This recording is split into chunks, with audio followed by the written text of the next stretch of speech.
Spiritual and intellectual course में सभी दर्शकों श्रोताओं का हार्दिक स्वागत। महर्षि श्री अरविंद की उत्तरपड़ा भाषण का पहला एपिसोड प्रस्तुत है।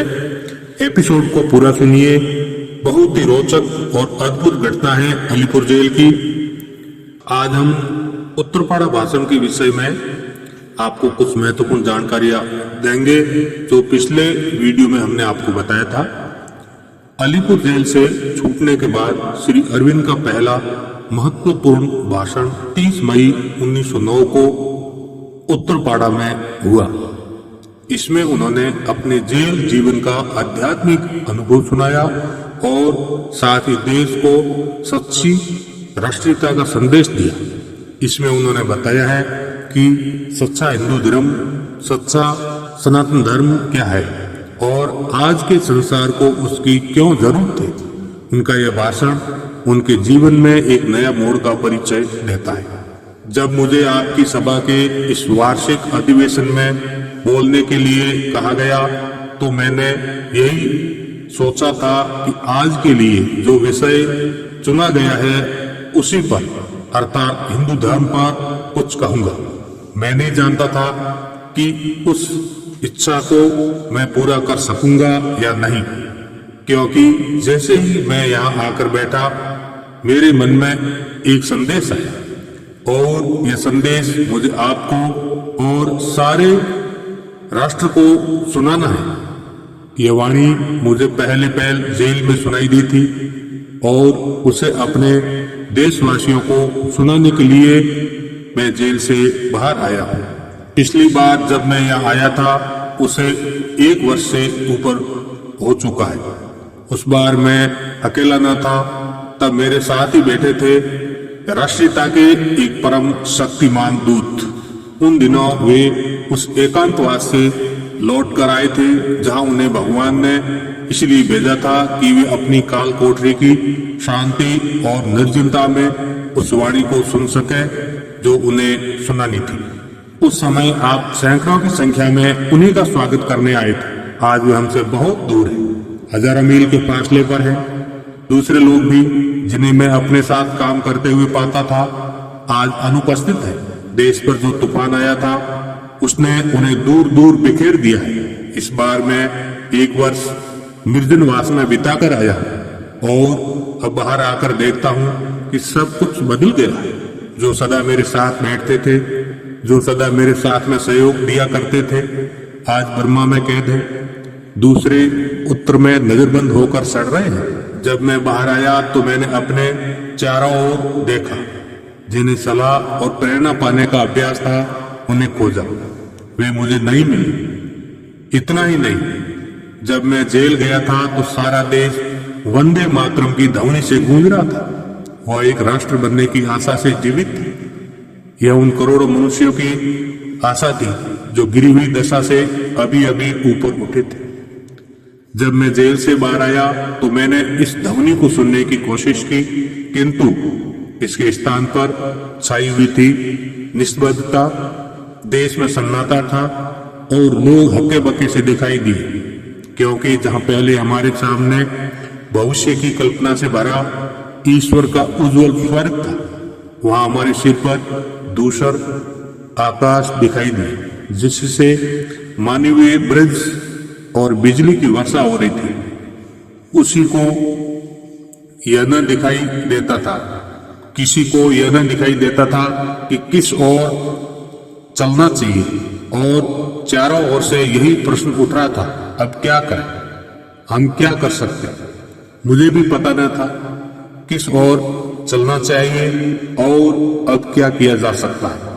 लेकिन एक बात मैं जानता था, ईश्वर की जिस महान शक्ति ने उस ध्वनि को जगाया था, उस आशा का संचार किया था, उसी शक्ति ने यह सन्नाटा भेजा है। जो ईश्वर उस कोलाहल और आंदोलन में थे, वही इस विश्राम और निस्तब्धता में भी है।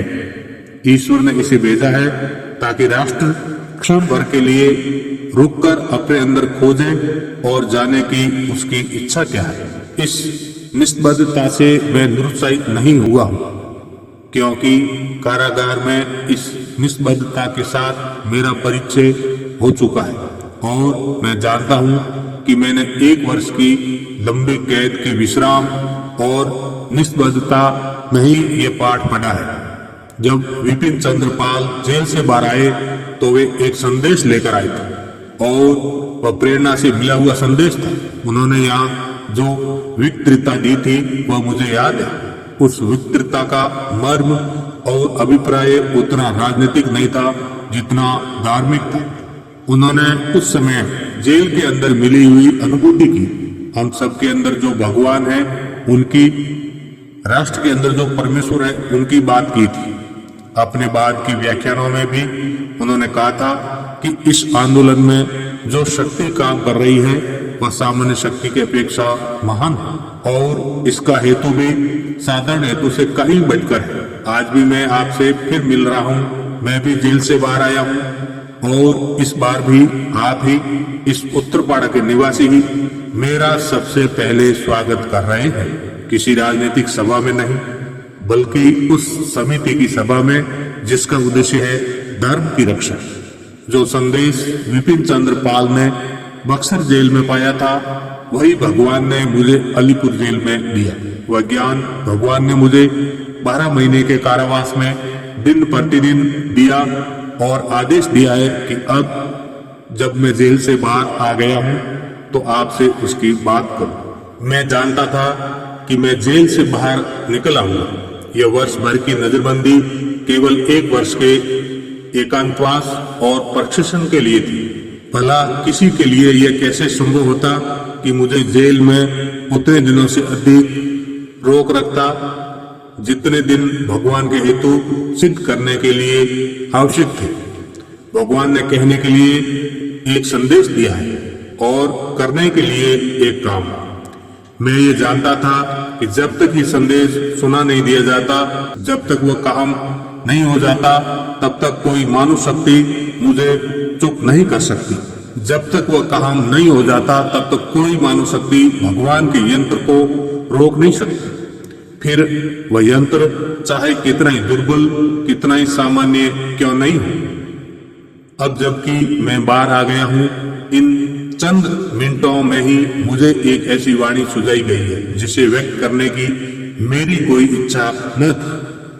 मेरे मन में जो कुछ था उसे भगवान ने निकाल कर फेंक दिया और मैं जो कुछ बोल रहा हूँ वह एक प्रेरणा के वश होकर, बाध्य होकर बोल रहा हूँ। जब मुझे गिरफ्तार करके जल्दी जल्दी लाल बाजार की हाजत में पहुंचाया गया तो मेरी श्रद्धा क्षण भर के लिए डिग गई थी, क्योंकि उस समय मैं भगवान की इच्छा के मर्म को नहीं जान पाया था। इसलिए मैं क्षण भर के लिए विचलित हो गया और अपने हृदय में भगवान को पुकार कर कहने लगा, ये क्या हुआ? मेरा ये विश्वास था कि मुझे अपने देशवासियों के लिए विशेष काम करना है और जब तक वो काम पूरा नहीं हो जाता तब तक तुम मेरी रक्षा करोगे। तब फिर मैं यहाँ क्यों हूँ?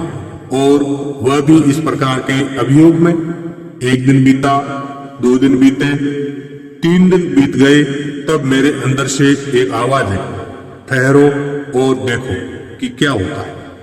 तब मैं शांत हो गया और प्रतीक्षा करने लगा।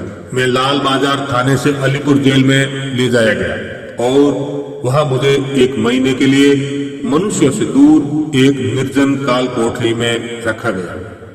वहां मैं अपने अंदर विद्यमान भगवान की वाणी सुनने के लिए, यह जानने के लिए कि वे मुझसे क्या कहना चाहते हैं और यह सीखने के लिए कि मुझे क्या करना होगा, रात दिन प्रतीक्षा करने लगा। इस एकांतवास में मुझे सबसे पहली अनुभूति हुई, पहली शिक्षा मिली। उस समय मुझे याद आया कि गिरफ्तारी से 1 महीना या उससे भी कुछ अधिक पहले मुझे आदेश मिला था कि मैं अपने सारे कर्म छोड़कर एकांत में चला जाऊं और अपने अंदर खोज करूं ताकि भगवान के साथ अधिक संपर्क में आ सकूं। मैं दुर्बल था और उस आदेश को स्वीकार न कर सका। मुझे अपना कार्य बहुत प्रिय था और हृदय में इस बात का अभिमान था कि यदि मैं न रहूं तो इस काम को धक्का पहुंचे। इतना ही नहीं, शायद असफल और बंद भी हो जाएगा, इसलिए मुझे काम नहीं छोड़ना चाहिए। ऐसा बोध हुआ कि वे मुझसे फिर बोले और उन्होंने कहा कि जिन बंधनों को तोड़ने की शक्ति तुम में नहीं है, उन्हें तुम्हारे लिए मैंने तोड़ दिया है, क्योंकि मेरी यह इच्छा नहीं है और न थी कि वे कार्य जारी रहे। तुम्हारे करने के लिए मैंने दूसरा काम चुना और उसी के लिए मैं तुम्हें यहाँ लाया हूँ, ताकि मैं तुम्हें यह बात सिखा दूं जिससे तुम स्वयं नहीं सीख सके और तुम्हें अपने काम के लिए तैयार करूं। इसके बाद भगवान ने मेरे हाथों में गीता रख दी, मेरे अंदर उनकी शक्ति प्रवेश कर गई और मैं गीता की साधना करने में समर्थ हुआ। मुझे केवल बुद्धि द्वारा ही नहीं बल्कि अनुभूति द्वारा भी जानना था कि श्री कृष्ण की अर्जुन से क्या मांग थी और वे उन लोगों से क्या मांगते हैं जो उनका कार्य करने की इच्छा रखते हैं। उत्तरपाड़ा भाषण के प्रथम एपिसोड में आज बस इतना ही। हमारे साथ हमेशा आध्यात्मिक और बौद्धिक विकास की अद्भुत और नई नई जानकारी के लिए जुड़े रहिए। जल्द ही दूसरे एपिसोड के साथ फिर हाजिर होंगे। तब तक के लिए नमस्कार।